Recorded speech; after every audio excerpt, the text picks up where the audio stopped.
So what's the answer? The only answer is what Isaiah says in verses 16 to 20. Turn back to the Lord. Turn back in word and deed.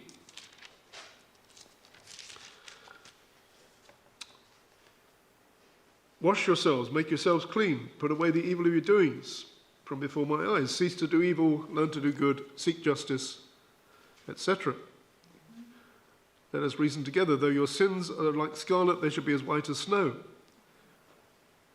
If you are willing and obedient, you shall eat the good of the land. If you refuse and rebel, you'll be devoured by the sword, for the mouth of the Lord has spoken. So God says here there are two choices before you.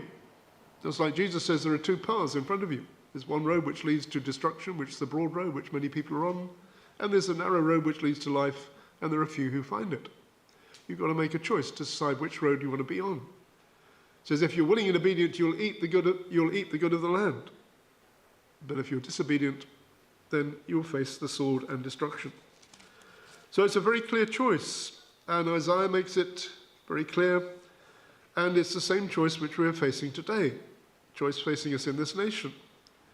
And I believe actually, I don't want to sound too much like doom and gloom, but I believe that in many ways this nation is staring at a huge crisis, even staring at the abyss.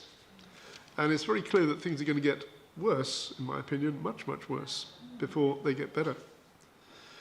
And unfortunately, Mr. Starmer, or Sir Keir Starmer, give him his full title, doesn't have an answer. He doesn't have an answer because, first of all, he's an atheist. So if the problems have to do with God, if you're an atheist, you're not going to be able to put it back on the right direction. He's got various left-wing socialist political ideas, some of which you may agree with, but some of which you may not. But he's not going to turn us back to God, unless he has a miraculous conversion, in which case he'll soon be booted out from his present position, because you can't be a Bible-believing Christian in that situation without facing huge opposition. In fact, you have to say that this present government, as is most of Parliament, is mostly anti-Christian, mostly godless, mostly favouring what we call the woke agenda, with a large majority in place with which it can take over our institutions. Now, I'm getting a bit political here, but during the years of the Tory rule, the institutions of this country have been taken over by what I call left-wing woke establishment, ruled by the diversity and multicultural agenda that is fundamentally anti-Christian. That's what's destroyed the foundations. Obviously, a left-wing woke government is not going to restore those foundations. It's happened with the BBC, the media, the education system, especially the universities, civil service, much of the local government, the judiciary, the police, and even much of the traditional church, and even part of the Conservative Party. So one of the problems actually is that the Conservative Party itself, which is supposed to conserve what is right, I suppose, in society, has gone the wrong way. Who brought in the gay marriage law? David Cameron. And you've seen the Tories actually abandoning so many principles to things which they shouldn't be doing. And it's what's happened. And even the royalty now. Queen, God bless her, was a Bible-believing Christian, but Charles is definitely not. And Charles is open to all the alternative agenda and wants to bring it in. So we have to face it, that it's probably not going to get better. One interesting thing which I think I have mentioned here before was that when Sir Keir Starmer stood outside 10 Downing Street on the election day, he said, quote, "It is surely clear to everyone that our country needs a bigger reset, a rediscovery of who we are, because no matter how fierce the storms of history, one of the great strengths of this nation has always been our ability to navigate a way to calmer waters. You've given us a clear mandate and we will use it to deliver change." There are two words which stand out in that. That's the word reset and the word change. They're two specifically used buzzwords which are being applied to our society, not just by people in power, but also by people behind the ones in power who want to change it into something called the Great Reset. In fact, if you followed Keir Starmer around the week after the election, he kept using this word reset. When he went to Northern Ireland, to Wales, to Scotland, when he went to NATO, he kept using this word, we need a reset of this country. Was he actually trying to signify something? Now, I've written quite a lot about this in Light for Last Days, about the activities of an organisation which you may have heard of called the World Economic Forum. The World Economic Forum is a group which brings together politicians, economics, education, media, all these kind of guys. They have a big conference at a place called Davos, and their goal is a reset of society. There was a man called Klaus Schwab, who's the leader, I think. He wrote a book at the time of the COVID crisis called COVID-19, The Great Reset, which he called for a reset of global capitalism, some form of effective global governance which will create a new social contract that honours the dignity of every human being. In other words, this great reset, if you read between the lines, is an updated blueprint for the New World Order and world government. Which leaves a question, was Sir Keir Starmer actually tapping into it? Is he part of it? Well, we know that he's been to Davos, he's a big fan of it. A few years ago, I think it was in 2023, he was interviewed by Emily Maitlis on TV, which he said how much he appreciated the participation in the Davos conference of 2023, and even preferred being in Davos to being in Parliament in Westminster because it's a better place to get things done. So he saw that as the place where you get things done, and he wants to be part of it. He sent Rachel Reeves to the latest Davos conference, and he criticised Rishi Sunak for not going there. Now, interestingly, our next speaker, Graham Bridger, is an expert on this subject, and I just read his latest email, which, quote, authoritarianism dead ahead. The transition to stakeholder capitalism is a very advanced stage. Every citizen needs to wake up and to the objectives of Klaus Schwab's Great Reset agenda, see what it means for you. Okay, so I guess he'll be saying something about that next week. So if you want to know how it ties in, do so.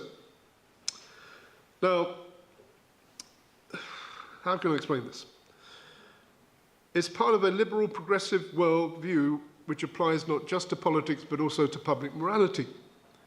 Very much pro-LGBT and diversity issues because it wants to break down traditional Christian values and replace them with something quite different. It's anti-nationalism, so it doesn't like people who are patriotic or nationalist and like their country. He wants people to be into a globalist idea that we're all together and we're all one and we don't need to have countries. We actually need to have, in the end, a one world government without nations. So anybody who's fiercely patriotic and wants to do good for the Great Britain and so on, or for France or for Germany, is out of order. In fact, generally, if they do that, they're regarded as far right, which is the latest insult for anybody who goes against the agenda of the New World Order. And as you see that Keir Starmer has been using this accusation of people being far right, particularly after the terrible riots which took place recently, after the Southport terrible stabbing in Southport, and the riots which took place in which people who were far right went and attacked Muslims and mosques and so on, in acts which were totally disgraceful and racist and absolutely deplorable. The problem is that there is a other part of the agenda, which is a far left agenda, which has its own agenda on this whole subject. Again, how can I ever explain this to you without you thinking that I'm being racist, which I'm not. I believe that we should all be one in Christ Jesus and we should accept people as we are. Now, on August the 7th, which was the date when they brought all the people together to protest against the far right, there was a leaflet which was put out by far-right groups to come together to protest outside asylum centres. Listed about 100 centres in this country, and several places were chosen, including Finchley.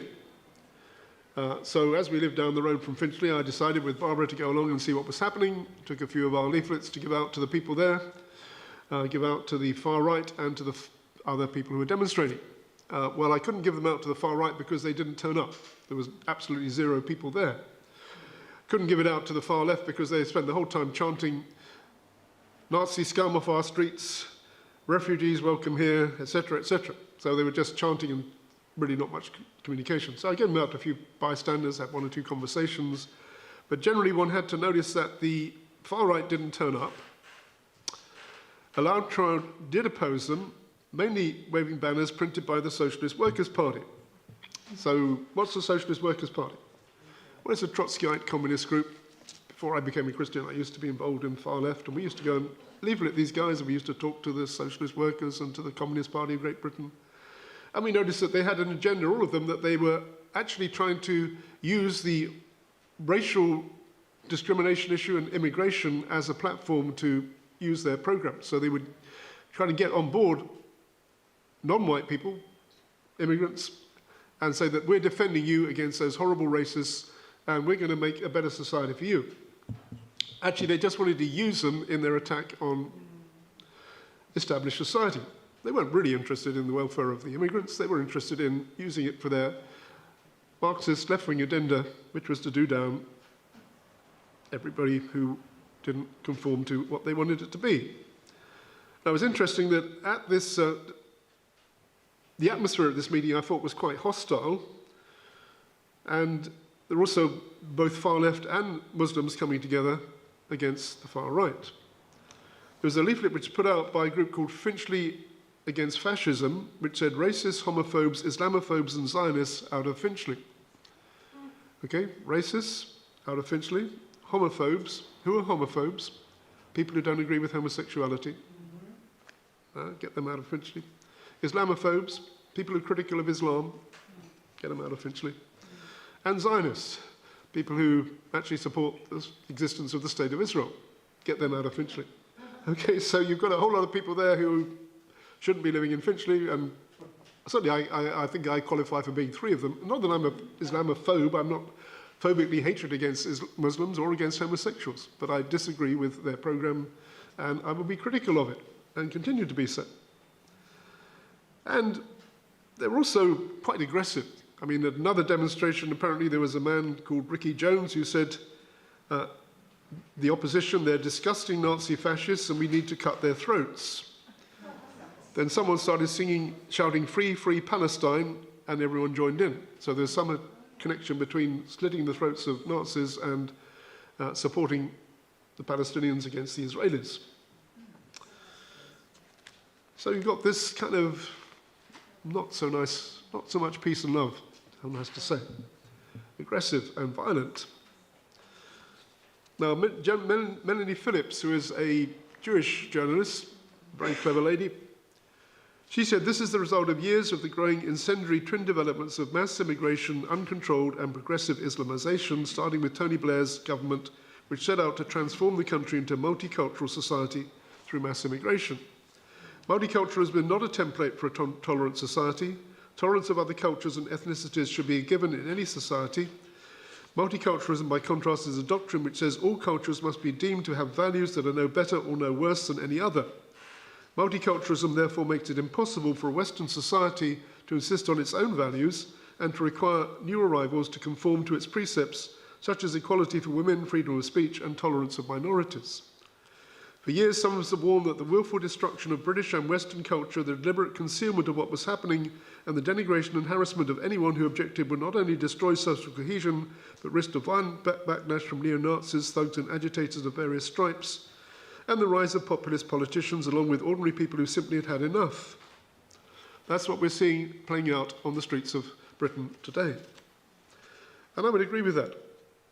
She also said this will lead to an increasing crackdown on anyone trying to draw attention to these issues and will be used by the Starmer government as a useful weapon to silence its political foes. Neo-fascists and other thugs and agitators may be piggybacking on such tensions, but this social disaster now underway is owned by the West entitled liberals, whose arrogant disdain for the culture they have so willfully ruined knows no bounds. I actually agree with most of that. And the crackdown on the opposition, to label them far right, is to shut them out. It will include Bible-believing Christians. I'm not saying that we have the same mentality as racists and thugs. Absolutely not. I'm totally opposed to them. But because of our view that multiculturalism is actually not the right approach, because we believe that Jesus Christ meant it when he said, I am the way, the truth, and the life. No one comes to the Father except by me. And Jesus said, he's made very specifically statement that he came to bear witness to the truth. Everyone who's of the truth hears my voice. If he's of the truth, then the opposition to Jesus Christ must be of the non-truth, and we have to affirm Jesus Christ. We can't say that all roads are leading to the same way, because they're not. Now, authentic Christianity is opposed to racism and violence against minority groups, but we're also opposed to elements of the anti-racist groups, especially when allied to the Islamist and far-right agenda. And actually, they're the people who've got the real power. The far-right groups, they can do lots of damage, they can make lots of nasty things on the streets, and they can be really horrible people, and I'm not defending them. But the far left have got influence in almost all of the control situations in this country, and they can then impose their will upon us so that we can't resist them. And we have things which are risen up now which see a constant downgrading of our history, the English history of this country, and the culture of this country, with dogmas being exposed especially upon our youth, including the critical race theory and the cancel culture. And this is actually leading to a kind of Marxist agenda which wants to change the values of society and impose on us a new form of totalitarianism which seeks to control what you can think and you can believe. And it's coming into every area. Now, I found an extraordinary article in the Daily Telegraph. Okay, that's a right-wing paper, so you shouldn't read it, maybe. But it says it had information about the way education is becoming indoctrination. Teachers will be taught to challenge whiteness in lessons, Telegraph can reveal. Guidance has been created for teacher training courses to ensure future educators are anti-racist and prepared to implement this in the classroom. Teachers will be instructed about how to disrupt the centrality of whiteness in schools. How to disrupt the centrality of whiteness in schools. What does that mean? The term whiteness in critical race theory refers to social attitudes considered normal by white people. So think about it. You've got to educate people to think that values which are considered normal by white people are racist, and you've got to educate them against them. Does that sound sensible to you? Documents state that student teachers, if they happen to be white, should also be helped to develop to project a positive white racial identity. The process may involve more references to colonialism and racism in lessons and instilling the understanding of the impact of whiteness. In other words, you've got to apologise for being white, you've got to apologise for the British Empire, and you've got to apologise for past racism. What's that part of? It's part of a change in the way of thinking. They're not concerned about the welfare of blacks and people of other races. They're concerned about changing the agenda so that we don't think the way we used to. They want people to be ashamed of being white because of past sins against non-white people. Now, the fact is, one has to say, up until recently, almost 100% of the populations of these islands were white. It may upset some people to hear this, but it's true, isn't it? Yes. We're descended, most of the people in this country are descended from the Celts, the Saxons, the Vikings, the Normans, different tribes that invaded at different times and often oppressed and killed each other and then ended up sort of living together and even intermarrying and lost their identity, apart from the Celts who went to Wales and Cornwall and preserved their Celtic identity. As a result, the dominant culture for all this time has been based on white racial identity. Not because of false notions of superiority, but just history and geography, just how it happened. Now, in the interest of critical race theory, we've got to erase this. Now, what's also significant is that the dominant culture throughout the last 1,000 years has been some form of Christianity. Not always helpful forms of Christianity, but at least Christianity. So part of the idea, if you're going to change the culture, you've got to change Christianity and got rid of Christianity. So can you see how this all is not just about race relations, it's about changing the way people think, and it's about changing the agenda and basically destroying the foundations of society. And it's happening all over the Western world, it's happening in America. In fact, I found something even worse in America. You heard of Kamala Harris? She's running for president, along with Tim Walz, who's her new deputy. Tim Walz is proposing for Minnesota schools what is effectively a ban on Christians, Jews, and believing Muslims from teaching in public schools. Walz was once a high school social studies teacher who sponsored a student queer sex club in 1999. Starting next July, Minnesota agencies controlled by Walz appointees will require teacher license applicants to affirm transgenderism and race Marxism. Without a teacher license, individuals cannot work in Minnesota public schools nor in the private schools that require such licenses. The latest versions of the regulations require teachers to affirm students' gender identity and sexual orientation to receive a teaching license. Not only that, teachers already in teaching have to reaffirm their license every 5 years, so they've got to also affirm students' right to choose their gender and sex and their sexual orientation, and if you criticize it in any way, then you can't serve as a teacher in the school. And you've got to affirm all the Marxist race orientation stuff as well. Can you see what that means? That means that actually the people who are going to do the teaching of the children have to be in line with the state ideology, which is now anti-Christian, and if you don't conform to it, you're kicked out. It's pretty much like Soviet Union was.